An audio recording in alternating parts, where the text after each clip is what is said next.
제너레이티브 AI라는 이 사업 모델에서 세일즈포스 역할이 어떻게 되고 있는지에 대해서 얘기 나누려고 합니다. 사실 주제는 되게 포괄적이다 보니까 그 다음 세일즈포스가 아직 GA로 즉 공식적으로 낸 제품도 많지 않기 때문에 어떤 식으로 준비하고 있는지 그 다음 이 준비에 대해서 여러분들이 어떤 준비를 하시면 세일즈포스가 내고 있는 이 제너레이티브 AI 제품들을 잘 활용하실 수 있는지에 대해서 인사이트를 얻어가실 수 있지 않을까 생각이 듭니다. 네.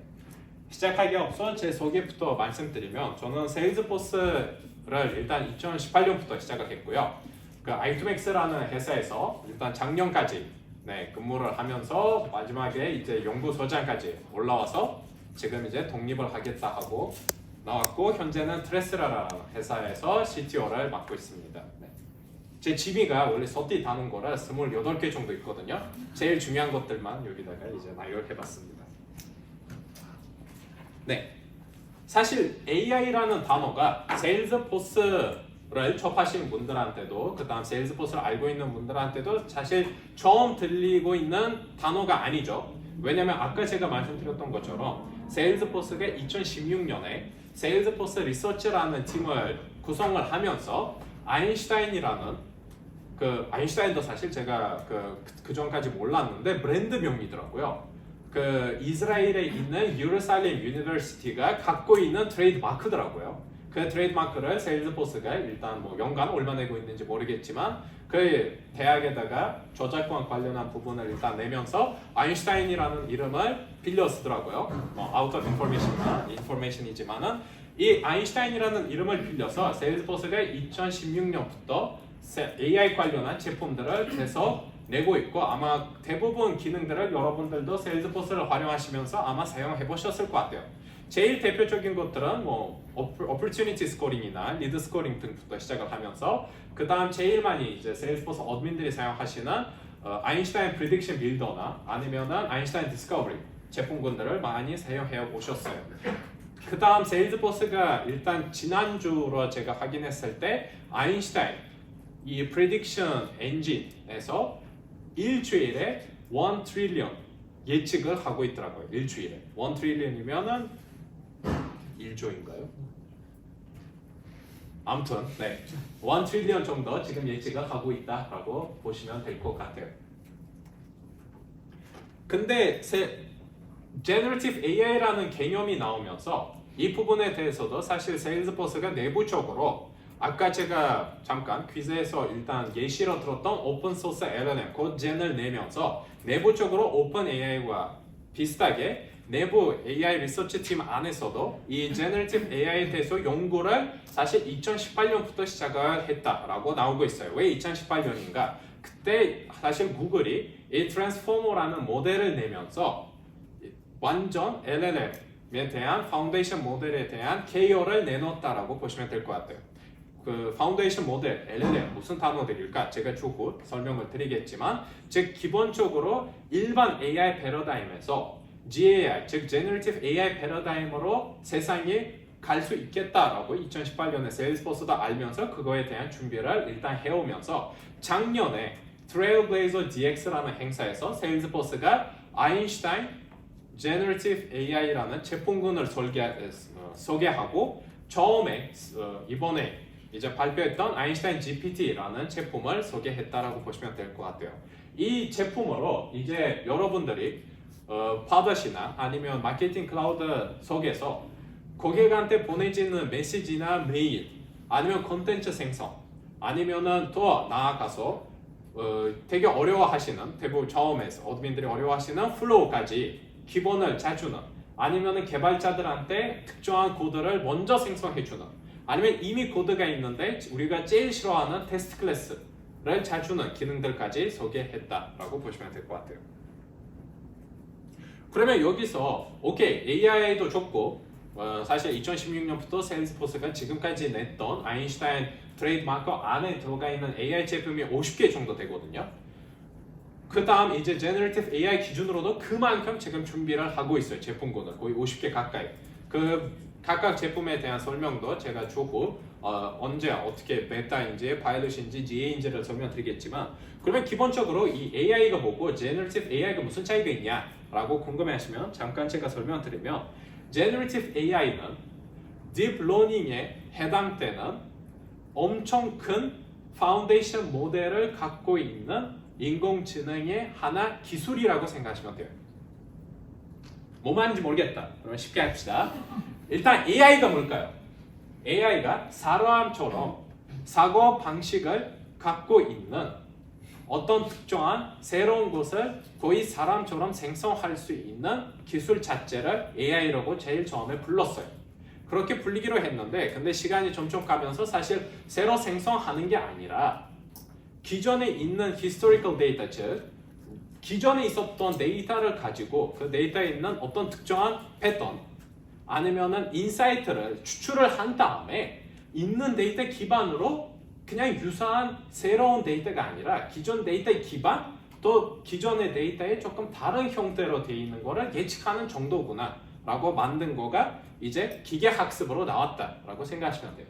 그래서 세일즈포스가 아까 아인슈타인 그냥 트레이드마크로 기존까지 내왔던 제품들이 이 머신러닝까지만 됐었다라고 생각하시면 돼요. 즉 무슨 말이냐? 고객이 자기 세일즈포스 오그에서 얼마나 많이 잘 데이터를 갖고 있는지에 따라서 세일즈포스의 아인슈타인 제품들을 활용했을 때 좋은 ROI를 받을 수 있다라고 생각하시면 돼요. 왜냐면 또 이 머신러닝 즉 기계학습에서 특히 고객이 불만족이 있었을 때 즉 프로젝트를 했어요. ML 모델을 도입을 했는데 근데 예측하고 있는 값들이 마음에 안 들어요. 그때 대부분 전문가들이 말하는 게 garbage in, garbage out 라고 많이 했었어요. 그래서 기존에 있는 데이터를 준비하는 즉 이 학습을 시키는 데이터에 중점이 가는 거의 80% 같은 경우 이 피처 인지니어링이나 아니면 데이터 인지니어링 쪽으로 많이 갔었어요. 물론 모델들도 좋은 모델들도 중간중간에 나왔지만 근데 기계 학습에 있는 거는 말 그대로 이 데이터를 제가 학습을 하면서 전문가가 직접 이 데이터에 있는 패턴들을 잘 관찰을 하면서 이 패턴 기준으로 이 기계 학습 모델을 사용하면 좀 더 좋겠다. 아니면 이 비즈니스 유스 케이스로는 이 학습 모델을 사용하면 좋겠다라고 판단을 했어야 되는 부분이 있었어요. 제일 대표적인 게 아인슈타인 디스커버리에 있는 모델을 생성하실 때 제일 처음에 아인슈타인 디스커버리가 먼저 물어봐요. 혹시 여러분이 기존에 있는 데이터를 가지고 새로 예측하고자 하는 값이 수치형이냐 아니면 클래스형이냐 아니면 바이너리형이냐 하고 그러면 바이너리면 뭐예요? 리그레션 아니면 클래시피케이션 모델들을 사용하면 되고 수치형이면 그냥 그대로 리그레션으로 가면 되고 근데 클래스형인 것들이라고 하면은 클러스터 베이스드 모델을 사용을 해야 된다. 즉 여기서 들어가는 파라미터나 아니면 특정 기준점들을 사람이 어느 정도 잡아줘야 되는 업무가 있었어요. 근데 그 부분들을 싣고 그냥 데이터를 던지니까 그 데이터에 있는 패턴도 직접 선택하고 즉 기준을 잡고 이 기준에 맞는 모델도 알아서 잡아주고 조건들도 잡아줬으면 좋겠다 하고 나온 게 딥러닝이라고 생각하시면 돼요. 이 딥러닝 같은 경우는 이제 우리가 흔히 말하는 신경망, 즉 네이럴 네트워크 기준으로 구성되어 있기 때문에 데이터가 이 신경망에서 흘러가는 거에 따라서 나오는 데이터에 대해서 우리가 파라미터, 즉 웨이트 아니면 한국어로 말씀드리면은 가중치를 매기는 구성으로 갔었어요. 즉 A라는 값이 왔을 때 0.1이고요. B라는 값이 오면은 0.8이에요. 근데 결국적으로 0.5보다 높으면은 뭐 예를 들면 높다, 0.5보다 낮으면은 낮은 확률로 여기서 우리가 클래시피케이션 딥러닝 기반 클래시피케이션 모델을 만드는 구조였다라고 생각하시면 돼요. 근데 여기서부터 더 한 가지 앞서 간 게 이제 제너레이티브 AI로 갔는데 이 부분 같은 경우는 기존과 달리 우리가 접근하는 부분부터 완전 달라요. 왜냐면 여기까지는 기계학습이랑 딥러닝 같은 경우는 제가 말씀드렸던 것처럼 기존에 있는 히스토리컬 데이터 기준으로 즉 기존에 있는 데이터 기준으로 우리가 새로운 데이터를 생성하는 게 아니라 여기 있는 패턴에 의해서 우리가 더 새로운 데이터를 놓았을 때 이 패턴에 얼마나 잘 맞냐를 예측해 주거나 아니면 예측값을 던져주는 정도만 했었어요. 제일 대표적인 게 여러분들이 자기 메일 시스템에서 사용하고 있는 스팸 필터예요. 걔도 AI가 들어가 있어요. 메일이 오면 이 메일이 얼마 확률로 스팸이냐 스팸 아니냐. 스팸 확률이 혹시 89% 이상이면 바로 스팸함으로 이제 보내고 있죠. 근데 Generative AI는 뭘까? 여기서 기존에 있는 historical 데이터 필요 없으세요. 왜냐면 여기서 여러분들의 데이터에 의해서 모델이 선택되는 게 아니라 파운데이션 모델이라는 게 원래 있어요. 그 모델에 의해서 여러분들이 새로운 요청만 하시면 이 모델에 있는 데이터 기준으로 완전 새로운 데이터를 만들어 줄 거예요. 즉 여기서 기준이 되는 히스토리컬 데이터가 없다라고 생각하시면 되고 그 다음 새로운 모델도 여기서 제가 선택할 필요가 없다라고 생각하시면 돼요. 근데 그게 어떻게 가능하냐? 그거는 이제 이어가면서 말씀드리면 기존에 말씀드렸던 것처럼 일반 딥러닝 같은 경우는 여기서 각각 들어오는 여기 선들을 흘러가는 히스토리컬 데이터라고 생각하시면 돼요. 즉 처음에 있는 이 노드로 들어왔을 때 데이터가 A라는 데이터가 들어오면서 여기로 갈 때 A라는 데이터가 가는 게 아니라 아까 제가 말씀드렸던 파라미터, 즉 가중치가 가요. A가 들어갔으니까 0.1이 가고 0.1이 여기 들어왔으니까 여기로 이제 0.2로 가고 0.3, 0.4 여기 나올 때 0.5로 나왔다라고 생각하시면 돼요. 즉 이 각각 레이어가 많은 거에 따라서 레이어가 많기 때문에 딥러닝이라고 불렀다라고 생각하시면 되고 여기서 이제 프로덕션에서 대기업들이 사용하는 이 딥러닝 모델들에서 파라미터 기수는 진짜 잘 교육을 시키고 잘 운영을 하고 있다라고 하면은 한 100만 개 정도가 파라미터가 있을 거예요. 이 섬들 제일 잘 활용하고 있는 것 자체가 100만 개. 근데 우리가 사실 이 바이썬으로 아니면 뭐 텐서플로우로 놀면서 그냥 토익 프로젝트 했을 때 아마 1000개, 2000개 이상도 안 가는 부분들이 좀 많을 거예요. 근데 Generative AI가 어떻게 바뀌었냐? 제가 아까 말씀드렸던 것처럼 이게 파운데이션 모델이라는 게 가지고 있는 신경망이라고 생각하시면 돼요. 여기서 이제 이 각각 선 개수가 몇 개냐? 밀리언 기준으로 가요. 혹시 오픈소스 LLM, 즉 파운데이션 모델 중에서 제일 유명한 게 지금 아시는 분 있어요? 제일 유명한 거? 네? 좀 크게 안 들려요. 아니 ChatGPT는 파운데이션 모델이 아니라 정말 이제 제품이에요. 그건 좀 더 주고 말씀드리겠지만 라마라는 걸 들어보신 분 있어요? 네, 라마가 제일 유명한 메타 쪽에서 발표한 파운데이션 모델이에요. 말 그대로 파운데이션 모델이에요. 이 모델을 파운데이션 모델을 왜 메타가 라마로 됐냐? 일단 이 파라미터 대해서 좀 더 설명드릴게요. 이걸 이해하셔야 지금 제너레이티브 AI가 이렇게 돌아가고 있구나라고 이해하실 수 있기 때문에 여기서 좀 더 제가 말씀드릴게요. 라마를 낼 때 버전도 물론 얘기하지만 뭐 1버전, 1.5 버전, 2버전이라고 하겠지만 제일 마지막에 오는 또 하나 단어가 있어요. 무슨 숫자가 오고 그 다음 B 무슨 숫자가 오고 T라고 와요. 제일 유명한 게 지금 라마 72거든요. 그게 무슨 말이냐? 그 파운데이션 모델의 이 파라미터 개수가 70밀리언이다라는 거예요. 즉 선 자체가 70밀리언 개예요. 이건 상상해보세요, 이 숫자. 근데 이런 파운데이션 모델들을 솔직하게 말씀드리면 우리 같은 사람들이 뭐 사실 오픈 AI도 못 만들어요. 파운데이션 모델. 파운데이션 모델이 어떻게 만들어지냐? 엄청난 많은 데이터가 필요해요. 엄청난 많은 데이터가 필요하고 근데 이 부분에서 이미 우리가 데이터 있어요. 왜냐? 인터넷 가면 누군가 뭐 돈 내라고 이 데이터 뭐 가져가면 안 된다고 하는 게 없잖아요. 인터넷에 가면 데이터가 엄청 많아요. 그 다음 그 크래핑 툴들도 엄청 많잖아요. 인터넷에 있는 데이터를 뭐 우리가 structure based로 끌어낼 수 있기 때문에 그 데이터를 언제든지 가져갈 수 있어요. 오케이. 그러면 데이터 부분에서 우리가 문제가 없고 그 다음 두 번째 필요한 게 좋은 알고리즘들이 필요하고요. 알고리즘들도 사실 아까 제가 말씀드렸던 것처럼 2018년부터 본격적으로 이 제너레이티브 AI에 대해서 토론이 시작됐는데 바로 구글이 낸 논문 덕분이에요. 트랜스포머라는 덕분. 이 챗GPT 있는 제일 마지막에 있는 T가 이 트랜스포머예요. 트랜스포머가 뭐냐? 알고리즘명이에요. 근데 그 알고리즘이 어떻게 되어 있냐? 그거를 제가 사실 잘 이해하고 구현할 수 있었다면 이 자리에 없겠죠. 아무튼 농담이고, 네. 그거는 이제 관심 있으시면 저보다 더 훌륭하신 분들이 아마 인터넷에 더 이 트랜스포머가 어떻게 돌아가는지 설명했기 때문에. 근데 여기서 중요한 게 일단 우리가 엄청난 많은 데이터에 대해서 접속을 받았고, 그 다음 좋은 알고리즘들도 지금 세상에 많다.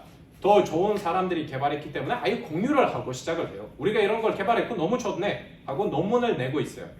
그래서 구글도 조금 이제 배가 아프고 있죠. 자기네들이 이제 트랜스포머를 개발했는데 갑자기 챗GPT가 뭐 경쟁사가 됐기 때문에 아무튼 그건 아웃 오브 스코프이고 그 다음은 컴퓨터 파워가 필요해요.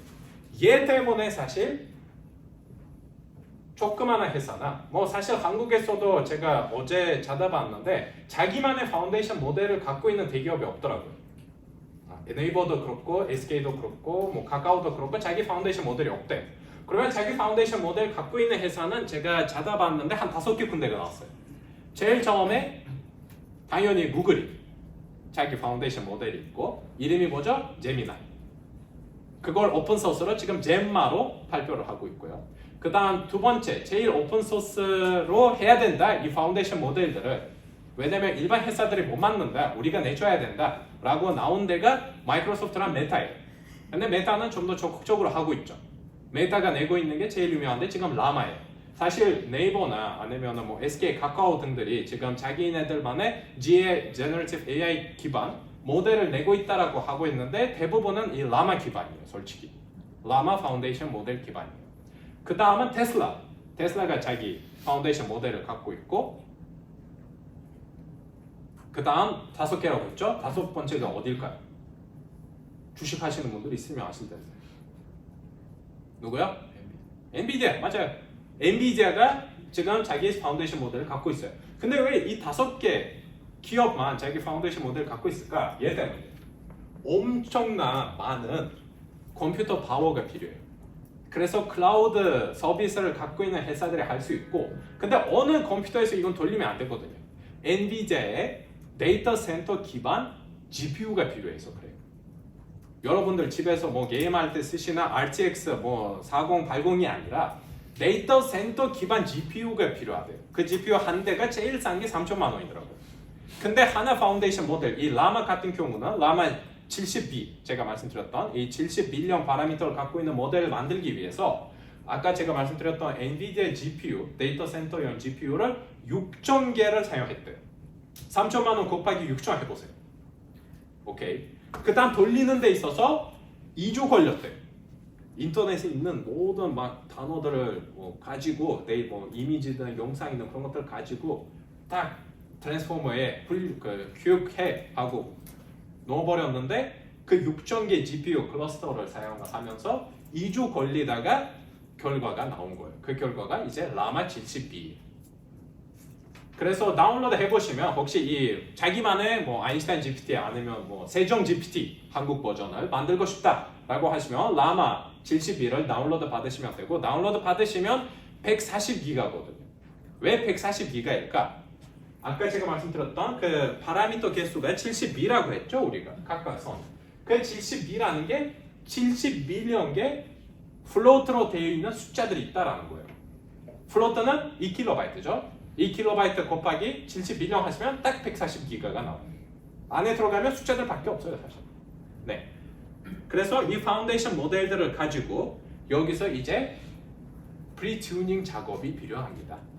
이 프리튜닝 작업을 하면서 챗GPT, 아인슈타인 GPT, 아니면 BART, 구글의 BART, 또 테슬라 저기 일론 머스크 형이 만든 그락 그런 모델들이 나오고 있다라고 생각하시면 돼요. 근데 이 프리튜닝 작업을 누구나 할 수 있어요. 사실 여러분도 하실 수 있어요. 그 작업을 하는 게 그렇게 뭐 어려운 게 아니고 코딩도 필요 없고요. 그냥 프롬프트만 잘 짜시면 돼요. 즉 너는 뭐 예를 들면 세일스포스 아키텍트다. 오케이. 너는 이런 질문을 받아야 되고 혹시 정보가 부족하면 이런 톤으로 다시 사용자한테 물어봐야 된다라고 이런 프롬프트를 엄청 많이 짜야 돼요. 사실 챗GPT도 그렇게 만들어진 거예요. 챗GPT를 프리튜닝 할 때 그런 프롬프트를 보낸 게 1버전. 지금 이제 몇 개 사용하고 있는지를 공개를 안 하고 있는데 처음에 30만 건 프롬프트를 했대요. 즉 파운데이션 모델을 가지고 30만 프롬프트를 보낸 거죠. 자, 너희 이름이 챗GPT고 너는 이렇게 일을 해야 되고 뭐 이상한 단어를 사용하면 안 되고 사용자를 욕하면 안 되고 이런 걸 물어보면 이런 정보를 줘야 된다라고 30번 교육을 시킨 거죠. 뭐 조그마한 그 어린 애를 데려와서 교육시킨 거랑 똑같다라고 생각하시면 돼요. 근데 그 애는 엄청 독특하죠. 잘못 사용하면 갈 수도 있기 때문에. 그러면 이 트랜스포머라는 걸 우리가 알았고 그 다음 프리튜닝이라는 게 있다라고 했기 때문에 그래서 프리트레인드라는 단어가 들어간다라고 생각하시면 돼요. 그래서 GPT라는 게 이제 다시 구성을 해봅시다. 이 내용들을 딱 하나로. Generative, 생산형, Pre-train, 즉 누군가 훈련을 대신 시켜줬고 Transformer, 알고리즘 명이에요. 그래서 ChatGPT, 챗 기반 GPT 아니면 아인슈타인 GPT, GPT인데 세일즈포스가 만들었기 때문에 아인슈타인이다 라고 생각하시면 돼요. 근데 이런 제품들이 다 좋은데 이거를 혹시 사용하고 계시는 분들이 있어요? 챗GPT든 고파일럿이든 등등 바드든 제미나이든 사용하고 있는 분들 손. 오케이, 만족도가 어때요? 써서 아니면 너무 좋아요? 너무 좋아요? 그렇게 대답하고 있는 이제 IT 리더들이 67%다 라고 하고 있는 거예요. 그러면 우리도 이 부분에 대해서 전문가라서 준비를 해야 된다.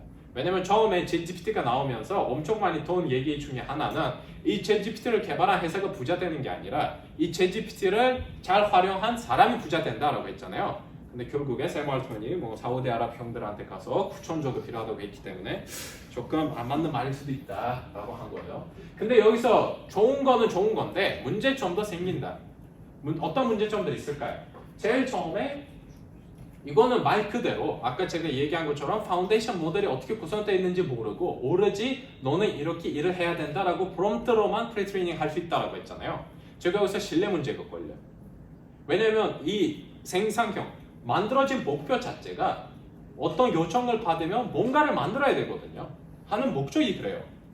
그러면 뭔가를 만들어줘야 되는데 잘못된 데이터가 갈 수도 있고 아니면은 이거를 제가 활용하고 있는 전문가가 잘 활용하면서 업무에 생산성이 있겠다. 서로 신뢰가 있어야 된다라고 생각하시면 되고요. 보안 문제도 있고 정확성 문제, 그 다음 empowerment라고 했는데 여기서 사람한테 전문가한테 도구라서 사용되면 좋은데 근데 사람을 대신해 버리면 자본주의 사회에서 좋은 얘기지만 근데 사람으로서 우리한테 안 좋은 얘기죠. 그런 부분들을 우리가 어떻게 해결할 수 있냐라고 세일즈포스도 내부에 Ethical AI라는 팀을 구성을 했다라고 생각하시면 되고요. 그 팀에서 발견한 게 그게 Generative AI는 이런 문제점들을 갖고 있구나 라고 나열한 거예요. 제일 처음에 제가 말씀드렸던 것처럼 hallucination, 즉 너무 거짓말을 하는 경우가 있어요. 처음에 챗GPT도 그렇게 했잖아요. 근데 그거는 사실 버그가 아니라 피처예요. 왜냐면 목적이 뭔가라도 만들어야 되기 때문에 어떻게든 만들어야 돼. 저 뭐 만들어야 할 수가 없어요. 그래서 이 부분은 피처이기 때문에 피처를 제가 좋아하는 영화에서 나온 것처럼 엄청 큰 힘으로 엄청 큰 책임이 온다. 그래서 이 부분까지 잘 활용하면서 고려하시면서 쓰셔야 된다라는 거고요. 그 다음 사실 파운데이션 모델이기 때문에 인터넷에 있는 데이터 기준으로 만들어진 모델이잖아요. 즉 프리트레이닝을 할 때 모그가 즉 각각 회사가 자기가 갖고 있는 데이터 기준으로 프리트레이닝도 할 수가 있어요. 할 수가 있는데 근데 여기서 데이터에 대한 보안 문제가 당연히 나올 수 있고 그래서 처음에 챗GPT가 나올 때 마이크로소프트 구글 등에서 회사 안에서 챗GPT를 사용하면 안 된다. 삼성도 아직까지 막은 걸로 알고 있어요. 데이터가 유출되면 안 되니까. 그 다음 지금 난리라는 모델도 있고 그 다음 소라라는 모델도 나왔어요. 근데 그 영상들을 아니면 그 이미지들을 만들 때 인터넷에 있는 기존에 있는 데이터를 가지고 만들었잖아요. 저작권 문제도 걸리고 있다라는 부분도 있고 그 다음 사람 대신 지금 틴더에 자기 프로필을 만들고 운영하고 있는 분들이 있더라고요. 계속 이렇게 하는 게 나는 귀찮으니까 그냥 AI 만들어 놓고 연결하고 괜찮은 사람이 자기가 이제 어떤 기준을 조건을 걸어 놓고 여기에 이제 맞춰진 사람이 파트너가 선발되면 그때 나한테 알려줘. 그렇게 개발한 분들도 있더라고요. 근데 그게 잘 안 걸리더라고요. 사람인지 아닌지 모르니까. 그런 부분도 역시 이슈로 잡혀 있고요. 그 다음 제가 아까 말씀드렸잖아요. 엔비디아 GPU를 6,000개를 가지고 2주 돌렸다. 안 쉬고 6,000개. 그럼 전기가 어떻게 될까요? 이걸 쓰는데 열이 나면 어떻게 해요? 이건 다 어차피 컴퓨터 파워인데 환경에 끼치는 영향을 주고 있는 나쁜 부분들이 있기 때문에 이 부분을 우리가 어떻게 할 거예요?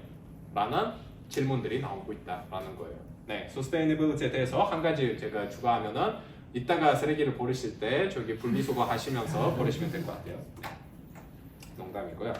그래서 세일즈포스는 이 부분들을 다 고려를 하면서 Trusted AI Cloud라는 프레임워크를 만들었어요.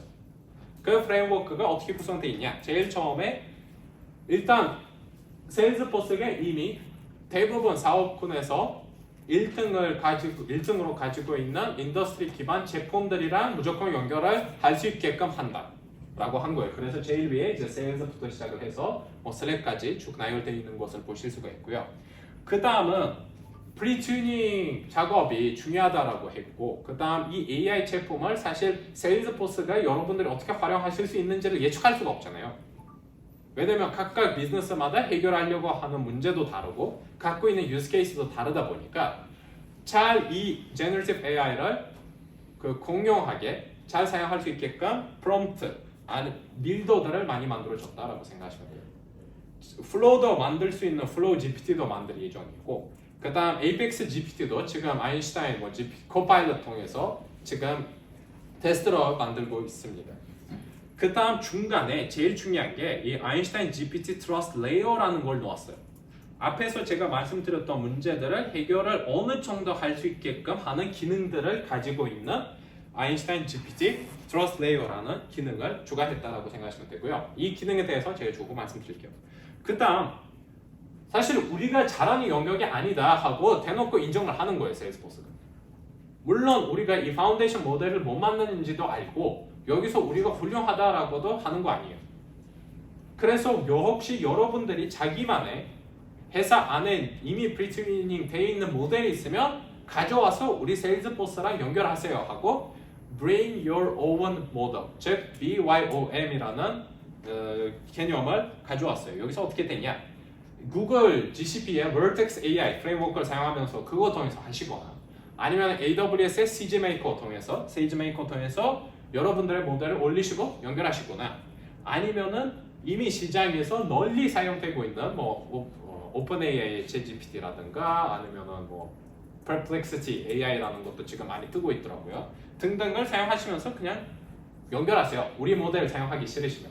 그렇게도 지금 확장형으로 생각을 하고 있다고 생각하시면 돼요. 네. 그 다음 아까 Sustainability 같은 경우는 이 부분을 우리가 시장에 있는 리더들한테 맡기겠다 하고 무조건 Trust AI 클라우드는 하이퍼포스에서 돌린다. 즉 AWS나 GCP나 아니면 Azure 리전들에서 돌리실 수 있게끔 해드리겠다 하는 거예요. 그러면 여기서 제일 중요한 게 나머지 부분들은 잘 이해했다고 우리가 가정을 해보고 중간에 있는 이 아인슈타인 GPT 트러스트 레이어가 뭘까요? 라는 질문이 나와요. 그러면 이 트러스트 레이어가 갖고 있는 기능들이 제일 첫 번째 Secure Data Retrieval. 사실 말이 되게 쉬워요. 세일즈포스에 있는 데이터를 보안적으로 안전하게 잘 조회할 수 있게끔 우리가 했다. 즉 오로지 이 모델만 토큰이 있다 라는 거예요. 우리가 따로 저장도 안 하고 있고 프롬프트가 끝난 순간 여기 있는 히스토리컬 데이터도 우리가 지우고 있다 라고 하고 있어요. 그 다음 다이내믹 그라운드라는 기능이 있어요. 이 그라운딩이라는 기능이 뭐냐라고 하면은 지금 ChatGPT를 사용하시면 어떤 특정한 텍스트를 생성을 하고 나서 어떤 데이터에 근거하여 아니면 어떤 컨텍스트에 근거하여 생성했는지를 알려주잖아요. 아래 레퍼런스. 그 그라운딩이 그 개념이에요. 근데 요새 다이내믹 그라운딩이니까 세일즈포스에 있는 데이터랑 합치면서 만들어준다라는 거예요. 혹시 이 아인슈타인 GPT가 생성해준 어떤 텍스트나 아니면 메일, 예를 들면 이메일 왜 이렇게 썼어? 라고 물어보면 얘가 알려줄 수 있다는 거예요. 이 데이터를 제가 저희 가지고 있는 데이터 기준으로 생성했고 근데 여기 있는 데이터를 여러분들이 갖고 있는 어카운트에 있는 이 필드 통해서 가져왔다 라고 설명을 해줄 수 있다라는 거예요. 이거 다이내믹 그라운딩 기능이에요. 그 다음 데이터 마스킹이에요. 즉 이 데이터 마스킹을 다이내믹 그라운드랑 합치면서 사용을 하는데 예를 들면 홍길동이라는 사용자 아니면 컨택트에 대해서 우리가 메일을 써야 되는데 안녕하세요 홍길동 씨 라고 생성을 하는 게 아니라 생성을 할 때 다른 이름으로 생성한대요. 모델이. 다른 이름으로 생성하고 사용자한테 보여줄 때 이 아인슈타인 GPT 트러스트 레이어가 다시 뭐 예를 들면 안녕하세요 ABC님을 가지고 A는 홈, BC는 길동이라는 거다 하고 마스킹 테이블에서 다시 변환을 하고 보여준다는 거예요. 즉 모델도 사실 어떤 특정한 홈 길동에 대해서 알고 있는 게 아니다. ABC에 대해서 알고 있다는 거예요. 즉 PII, Personal Identifiable Information도 넘길 수 있다는 거예요. 걱정 없이. 생년월일 던져도 미래에 있는 일자로 반환할 수도 있고 그거는 이제 사실 사용자한테 안 알려주고 오로지 모델만 모르는 형태로 구성이 된다는 거예요. 그 다음 무조건 Toxicity Detection이라는 게 있어요. 이거 말 그대로 인터넷에 사실 좋은 것도 많지만 악플도 되게 많잖아요. 그런 것들 가지고 사용자한테 답변하면 어떻게 해요? 기분이 상하죠. 이런 것도 몰라 하고 질문하셨는데 ChatGPT에 야 이런 거 모르면 어떻게 해? 하고 대답하면 어때요? 좀 이상하죠. 그렇게 하면 안 되니까 여기서 필터링을 해주고 있다라는 거고 오디팅도 하고 있는데 이 부분을 크실 수도 있어요. 왜냐면 얘도 어차피 히스토리컬 오디트 로그이기 때문에 그 부분들까지 제공을 하고 있다고 생각하시면 돼요. 네, 그래서 우리가 어떤 프롬프트를 남기면 제일 먼저 그라운딩을 해요. 즉 컨텍스트, 근거를 가져와야 되기 때문에 커스터머 데이터를 가져와서 마스킹을 해주고 LLM한테 보내고 파운데이션 모델이 아니라 여기서 이제 프리트레이닝 된 모델한테 보내고 여기서 모델이 제너레이터를 해주면 다시 마스킹을 하고 피드백을 준다라는 거라고 보시면 돼요. 네, 얘는 일단 이렇게 돌아간다라는 예시고요. 앞에서 말씀드린 거를 좀 더 이쁘게 그려줬다라고 생각하시면 돼요. 즉 프롬프트가 오고 데이터를 안전적으로 조회한 다음에 컨텍스트 근거를 만들어야 되기 때문에 다이내믹 그라운딩을 하고 데이터 마스킹을 해주고요. 세큐어 게이트웨이 통해서 LLM 작동되고 있는 엔진한테 보내고 엔진에서 생성한 다음에 제로 리텐션이라는 게 저장을 안 하고 있다는 거예요. 전혀 흔적도 안 남아요. 피드백으로도 안 써요. 여러분들이 보내신 프롬프트도 다시 재훈련하기 위해서 안 써요. 반환을 해준 다음에 여기서 혹시 뭐 욕을 안 하고 있냐 라고 검사를 해주고 로그를 남긴 다음에 세일즈버스 앱으로 다시 반환을 해준다. 생성된 컨텐츠죠. 네. 예시는 이렇게요. 여기서 뭐 앨리스 살라저 네, 해리포터 팬이 쓴 것 같아요. 근데 여기서 반환되는 거는 뭐 없는 이름이죠. 비비티 윙스티프로 나와 있기 때문에 뭐 이런 식으로 마스킹 되면서 반환된다라고 생각하시면 될 것 같아요. 네, 그러면 이미 사용하실 수 있는 제품 뭐뭐 있을까요? 제일 유명하게 지금 아인슈타인 GPT for Developers라는 제품군 안에 들어가 있는 아인슈타인 코파일럿이죠.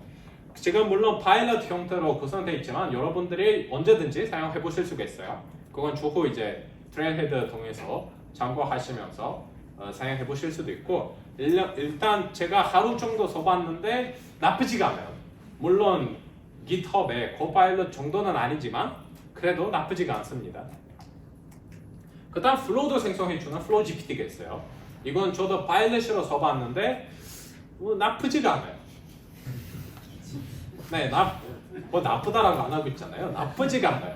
나쁘지가 않은데 즉 처음에 제가 접근을 하기 위한 기본적인 엘리먼트들이나 아니면 구조를 잡아주고 그 다음 중간중간에 있는 뭐 예외 처리들을 당연히 제가 얘기했죠. 제 비즈니스를 제가 제일 잘하니까 얘 모르잖아요. 그 부분들만 잘 활용하시면 근데 효율성을 높이는데 도움이 100% 있습니다. 네. 오케이, 제가 약속했던 장표는 사실 얘예요. 되게 어렵게 구해왔어요. 세일즈버스가 지금 제너레이티브 AI로 준비하고 있는 제품군들이에요. 지금 뭐가 제공되고 있고 뭐가 언제 제공될 건지 지금 파일럿인지 파일럿도 뭐 오픈 베타인지 아니면 클로즈 베타 특정한 전문가들을 통해서만 지금 사용하고 있는지에 대한 장표인데 대부분들 위에 있는 것들이 다 GA예요. 보시면 다 GA고 아래에 있는 것들이 언제 GA 될 건지 아니면 지금 파일럿 상태인지를 알려주고 있다라고 생각하시면 돼요. 너무 많죠? 근데 더 추가된대요. 지금 AI 리서치 팀이 엄청 잘 오픈 AI랑 마이크로소프트랑 그다음 구글이랑 잘 협업을 하면서 만들고 있는 제품이 많다 보니까 네. 일단 다 보셨죠? 넘어가도 되죠? 네. 그래서 여러분들 어떻게 준비를 해야 되냐? 제일 중요한 게 여기서 뭘까요? 새로 나오고 있는 제품들에 대해서 일단 관심을 계속 가져주시면, 왜냐면 재밌어요. 소라 보셨어요? 소라 보신 분, 소라 모델. 미쳤어요. 그쵸? 근데 그 논문을 혹시 뭐 관심 있으시면 논문을 읽어보시면은 단순히 영상을 만드는 게 아니라 그 영상을 만들기 위해서 먼저 세상을 만들더라고요. 월드 시뮬레이터를 하더라고요. 먼저 세상을 만들어 놓고 그 다음 그 세상 안에 특정한 부분에다가 카메라를 놓고 그 세상이 어떻게 돌아가고 있는지를 카메라로 찍은 다음에 반환한대요. 왜 그렇게 했냐? 라고 물어봤더니 왜냐면 영상을 만드는 전문가들이 영상만 뭐 2분짜리 만들어 놓고 그 다음 일을 그만하는 게 아니다. 이거를 가지고 더 요청사항을 주고 수정사항을 주고 앞으로 어떻게 가야 될지 계속 이제 시나리오를 잡아주기 때문에 세상이 돌아가야 된다고. 그 다음 카메라를 또 바꿀 수 있대요. 특정한 카메라 모델명으로 만들어 달라 하시면 그 카메라로 찍은 것처럼 만들어 준대요. 그 논문을 한번 읽어보세요. 미쳤어요. 네. 아무튼 그 다음 Generative AI에 대해서 제가 너무 오늘 사실 뭐 도움이 되실지 모르겠지만 제가 너무 간결하게 설명을 드렸는데 트레일헤드에도 내용이 많고 그 다음 지금 그 유튜브나 등등 가보시면 Generative AI에 대해서 설명들이 엄청 나와 있기 때문에 읽어보시면 도움이 크게 될 것 같아요. 네. 어떻게 구성되어 있는지 알아야 사용할 수 있잖아요. 그 다음 세 번째는 이 Generative AI를 이제 배웠기 때문에 자기 업무에서도 활용을 빨리 시작할수록 그래도 늦은 거예요. 네, 어제 시작했어야 됐어요. 네, 그래서 빨리 시작하시는 게 좋을 것 같아요. 여기서 제일 중요한 게 뭘까? 프롬프트 엔지니어링이 중요하죠. 그래서 프롬프트 쓰는 거를 많이 거의 뭐 아침에 자고 있으실 때 누군가 깎여서 이런 요건을 바로 정착시키는 프롬프트 만들어줘 하면 바로 알려줄 수 있는 정도 자동으로 나올 수 있게끔 연습을 많이 하셔야 된다라는 거예요.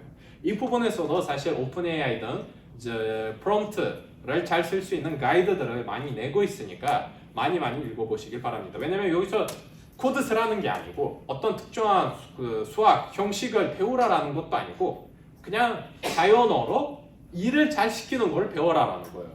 나중에 그걸 잘 배우시면 나중에 뭐 팀장, 본부장 됐을 때 아래 사람들한테도 그렇게 일을 시키시면 와 일을 잘 시키시네 하고 칭찬도 들으실 수 있습니다. 네. 그래서 프롬프트 엔지니어링 할 때 뭐가 더 중요하냐? 컨텍스트 잡아주는 거, 그 다음 보안도 계속 신경 쓰셔야 되고 너무 민감한 정보들을 대놓고 LLM한테 오픈해놓고 프롬프트 쓰셔도 안 좋고요. 그런 부분까지 고려하셔야 되고 그 다음 계속 이 LLM이 반환하고 있는 컨텐츠를 계속 리바이즈 하셔야 돼요. 혹시 이상한 거 없냐? 그런 부분들이 여러분들한테 크게 도움이 될 거예요. 그래서 이 부분에 대해서 스타트를 여기 나와 있는 URL 링크로 이미 만들어진 트레일헤드 트레일믹스 기준으로 시작하시면 큰 도움이 될 거예요. 사실 오늘 제가 여기서 말씀드렸던 부분들을 이 트레일믹스에서 저도 배워서 가져와서 여러분들한테 압축시켜서 말씀드렸다고 보시면 될 것 같아요. 네.